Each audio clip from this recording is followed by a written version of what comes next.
I used to hate the Hell Pit Abomination. When it was first released in tabletop Warhammer 7th edition, I thought I have never seen an uglier splat of a model. It's like if someone had blown their nose and then stuck arms onto what came out.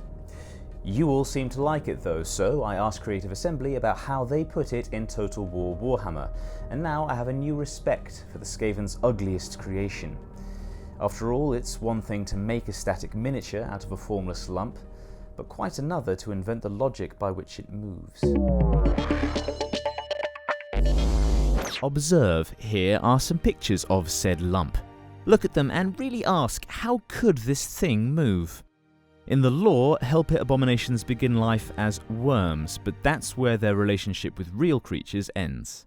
So they kind of capture, I think the idea is they capture a blind worm, and then so you can imagine a crazy Dr. Frankenstein Skaven who's doing this kind of mutation on this blind worm, and they're just literally bolting different creatures on and things and stuff like that. So it's just completely absolute crazy barmy kind of thing there. And so it's really a big worm with lots of limbs and lots of different kind of rats and things and going there. So it's for kind of like an animation, because I was heavily involved in the animation process. It's just like trying to find a reference. It was kind of like, we don't, all the other creatures, you take, a lion, well I haven't got a lion, but like a boar or something, you've got a reference of an existing creature. A Hell Pit Abomination, you have to go unusual ways. You have to start looking at disabled animals, like dogs. And you can see those kind of dogs with kind of injured kind of, they're paralysed at the back, for instance, and have a little wheelchair or something, because the Hell Pit Abomination has got a big wheel on the back. And so you start looking at all these kind of different references. So they're giant worms with dozens of random limbs randomly attached. This raises a bunch of tricky questions for character artists who have to create a model that makes some vague anatomical sense before it can be rigged. That's tricky enough with any fantastical creature. Evolution happens for a reason after all, as lead character artist Baj Singh explains.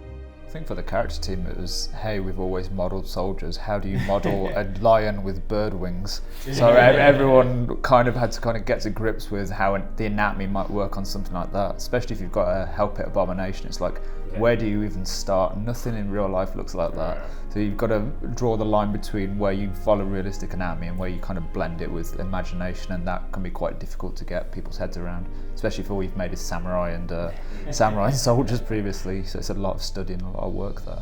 I'm sure you're beginning to see just how tricky it is to create a coherent rig for a model this chaotic. It's not just a question of stitching on an arm. In order to actually work, that arm has to connect to a skeleton, to muscles, and to a nervous system. Attaching a head is even more complicated, and given that you're doing this to a worm, how should its poor brain even know how to manipulate all these extra limbs? These horrific questions form a natural segue between creating the model's physical rig and actually animating it, because they inform the Abomination's state of mind. All the characters that, if we can, it's just like they have got some kind of, uniqueness to it.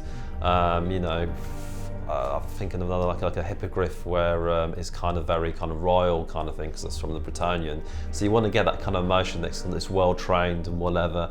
Where you got the Hell Pit, it's just this complete opposite, where it's just fighting itself. It can't control its body, so you get that kind of, and it's probably in complete agony as well. So you want to get that kind of emotional sense of it's painful, it's kind of scream, and it's constant rage, whatever. You walk past our desks, it's basically a horror house. It's horror movies, and again we'll also reference other types of media, video games as well. It's like, why reinvent the world if you can already be inspired by something that already exists? So it's a lot of macabre horror movie stuff, and it's not the best thing to look at, especially if you've got a queasy stomach.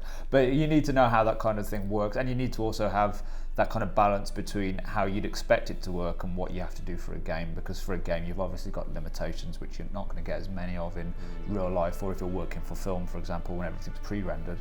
So it's a lot of, let's see how this is going to work in that environment and how fast it can attack, because that's got a knock on design as well. So all of those things impact each other. So, we've established how the Abomination physically can move and how psychologically it should move.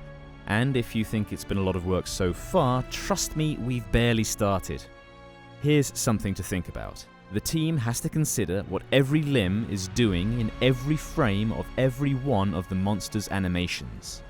say for the Hell Pit is probably the most complex of them all because of the amount of all the limbs and things. Yeah. And so that took the longest because the animator has to really struggle because it's got all those additional kind of limbs and things. So the animator's got to constantly manage all those things. So you can just be moving one part of the body and then it just completely breaks, you know, the actual kind of shape. Because the thing with animation, you need to make sure that the shape just reads constantly. Yeah. And with the Hell Pit, because I'm often struggling, it's just like, well, I'll do this, and it's just all suddenly breaking and whatever, and it just looks completely wrong. Yeah. It's just to manage those kind of, the complexity of the creatures. I wanted to try and put some numbers on all this, so let's start with the limbs. Exactly how many does a Hell Pit Abomination have? That's a good question. That is a very good question. It's got a giant wheel at the back. It's got two, and like 7 or 8. Something like that. It's got those crab-like things. Primary ones, yeah. And then we've got a few secondary ones in there, but then the wheel on the back, then you've got the tail, you've got 2 sets of spines, one for the body, one for the body, additional arms. Got 7 heads on you for the little... Yeah, you've got the little ones on top as well.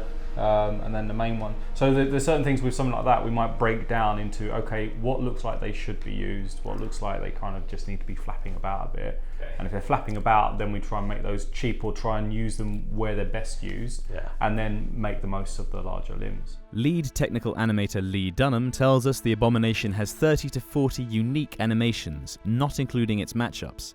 Those are new to Total War Warhammer 2. Bespoke animations to ensure each unit looks cool when fighting every other unit. We want to create that cinematic moment. Because we felt for Warhammer 1 we was missing those big kind of giants, you know. We had giant versus infantry and it was good, but then when you had these 2 big giants and they were kind of like, wow, it's losing that kind of cinematic feel. So Warhammer 2, we tried to get that kind of cinematic, those epic moments where you got this big giant here, or big monstrous unit, versus this is one here. You want to get some kind of payoff rather than going like, oh, it's just playing the same infantry animations, you know, and they'll start like, for instance, what was really apparent, we had 2 giants attacking each other, and they were just playing the same club animation, just whacking their toes, and just like, well, it's a bit underwhelming. So we tried to ramp that up for kind of Warhammer 2, but it took a lot of effort because it's a long process to do a match-up animation between this character and that character there. The Hell Pit Abomination has several matchups. Against infantry, for instance, it'll pick them up and slam them into the ground. And while this can be reused for different races, it still needs tweaking to ensure a live elf's skeleton fits as snugly in the monster's fist as that of a stunty dwarf. We're told that these lesser matchups might take a single animator up to 3 days, but the epic monster versus monster set pieces, like the Black Dragon duel that you can see in the Skaven reveal trailer, might take them up to 2 weeks. In total, there were 2 animators working on the Hell Pit Abomination for 2 months solid.